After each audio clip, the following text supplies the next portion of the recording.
స్వీచగా చెప్పవలసిందిగా కోరుచు.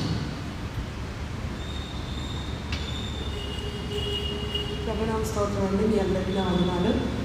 మరి దేవుని వల్ల ఇక్కడికి రావడానికి దేవుని యొక్క విషయాలు చెప్పడానికి ప్రభుత్వ చాలా సమయం వందనాలు.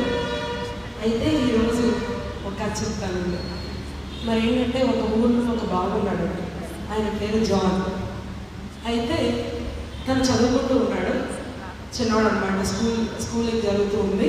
వాళ్ళ పేరెంట్స్ అంత ఉన్న వాళ్ళు కాదు, పేదవాళ్ళు అయినప్పటికీ సరే అలాగే ప్రైవేట్ జాబ్స్ చేస్తూ తనకు కావాల్సిన వాటిని అన్నింటినీ కూడా అనుగ్రహిస్తూ అలాగే తన యొక్క జాగ్రత్త అంతా కూడా చూసుకుంటూ ఉన్నారు తల్లిదండ్రులు. చదువుతూ ఉన్నాడు. స్కూలింగ్ అయిపోయింది. కాలేజ్లో జాయిన్ అయ్యాడు. ఇంటర్మీడియట్ చదివాడు. ఫస్ట్ ఇయర్ సెకండ్ ఇయర్ అయిపోయింది. తర్వాత డిగ్రీ చదువుతూ ఉన్నాడు అనమాట. అలా చదివేటువంటి సమయంలో తన బర్త్డే రాబోతుంది. వాళ్ళ యొక్క పేరెంట్స్ని ఒక కార్ షోరూమ్స్ తీసుకెళ్ళి షోరూమ్స్ అన్నింటిలో చూపిస్తూ ఉన్నాడు అనమాట. ఇదిగో నాకు ఈ కారు కావాలి, నా బర్త్డేకి మీరు నాకు ఈ కారు కొనిచ్చాలి అని చెప్పారనమాట.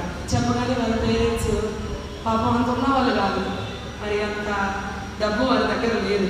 అయినప్పటికీ సరే కుమారుడు అడిగాడు, ఎలా అయినా సరే మనం అతని యొక్క ఆశను తీర్చాలి అని చెప్పి బాగా కష్టపడి ఎలాగో డబ్బులన్నీ కూడా సంపాదించి కార్ అయితే కొన్నారు.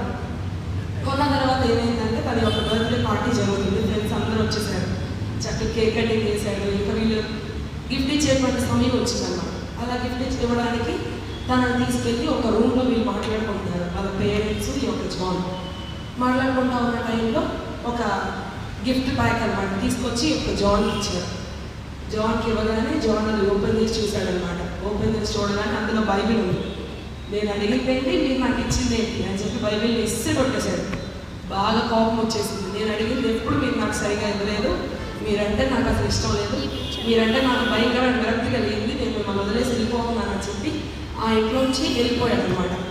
అక్కడ నుంచి వెళ్ళిపోయిన తర్వాత అలాగే ఎదుగుతూ ఉన్నాడు. పెద్దవాడయ్యాడు, ఉద్యోగం వచ్చింది, తర్వాత వివాహం చేసుకున్నాడు, బిడ్డలు పుట్టారు, వాళ్ళు కూడా పెద్దవాళ్ళు అవుతూ ఉన్నారు. అయితే ఒకరోజు రోడ్డు మీద ఇలా నడుచుకుంటూ వెళ్ళేసరికి ఏం జరిగిందంటే అతని యొక్క స్నేహితుడు కనిపించాడు. కనిపించి ఏంటి జాన్ ఎలా ఉన్నావు, నువ్వు చాలా పెద్దవాడు అయిపోయావు, మరి నీకు పిల్లలు కూడా పుట్టారని చెప్తున్నావు, మరి మీ అమ్మ నాన్న ఎలా ఉన్నారో ఒకసారి చూసావా నువ్వు అని చెప్పి అడిగాడు. అనగానే నేను వెళ్ళలేదు, వాళ్ళంటే నాకు అసలు ఇష్టం లేదు అని చెప్పి కోపంగా మాట్లాడుతూ ఉంటే ఆ రోజే వాళ్ళిద్దరు చనిపోయారు. నువ్వు వాళ్ళ దగ్గరకు కూడా రాలేదు. నువ్వు వస్తావేమో మేము అందరం చూసాం, కానీ రాలేదు. వాళ్ళకి అప్పుడే గుండె నొప్పి రావటం, నువ్వు వాళ్ళ ఇసిరేసి ఒక్కగానొక్కడికి వెళ్ళిపోవడం వల్ల తట్టుకోలేక అక్కడికక్కడే చనిపోయారు. ఇంకా మీ ఇల్లు సంగతి అంటావా, ఎప్పుడు ఆ ఇంట్లోకి వెళ్ళలేదు ఇప్పటివరకు, ఆ ఇల్లు అలాగే ఉంది అని చెప్పగానే సరే పేరెంట్స్ ఎలాగో చనిపోయారు, బాధపడ్డాడు. చాలా పెద్ద తప్పు చేశాను నేను, తల్లిదండ్రులు పోగొట్టుకున్నానని చెప్పి సరే ఒకసారి ఇంటికి వెళ్ళి చూద్దాం అని చెప్పి ఇంటికి వెళ్తే వీళ్ళు ఎక్కడైతే మాట్లాడుకున్నారో ఆ బైబిల్ ఇవ్వటం, ఆ యొక్క సంభాషణ ఎక్కడ జరిగిందో ఆ గది డోర్స్ అలాగే ఓపెన్ చేసింది. అక్కడికి వెళ్ళాడు, అక్కడ చూశాడు, బైబిల్ ఉంది. అమ్మో ఇదే కదా మా అమ్మ నాన్న నాకు ఇచ్చిన బైబిల్ అని చెప్పి ఆ బైబిల్ ఓపెన్ చేశాడు. ఓపెన్ చేయగానే అందులో కార్ కీస్ ఉంది. ఆ కార్ కీస్ చూసి చాలా పశ్చాత్తాపడతాడు. అయ్యో మా అమ్మ కష్టపడి నా కోసం అప్పుడే కారు ఉన్నారు, నేను ఆవేశంలో అది కూడా చూసుకోకుండా తొందరపడి వాళ్ళ యొక్క ప్రాణాలు ఈరోజు లేకుండా చేసుకున్నాను అని చెప్పి చాలా భయంకరమైన పశ్చాత్తాపడతాడు. పడిన తర్వాత ఇంకా దేవుడికి ప్రార్థన చేయడం ప్రారంభిస్తాడు.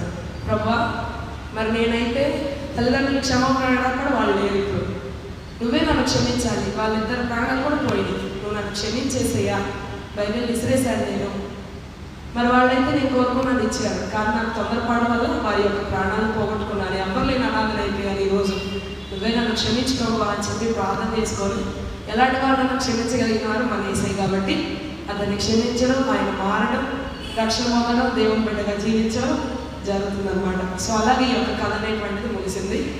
కాబట్టి తొందరపాటు లేకుండా, కోపం కూడా పాపమే, కోపం కలిగి ఉంటే కూడా పాపమే, కాబట్టి అలాంటి పాపం కూడా మనలో ఉండకూడదని ఈరోజు ప్రభు మనకు చెప్తూ ఉన్నారు. ఈ చిన్న మాటలు చెప్పడానికి యేసయ్య అనుగ్రహించే అవకాశాన్ని బట్టి యేసయ్యకు వందనాలండి. మీ అందరికీ నా వందనాలు.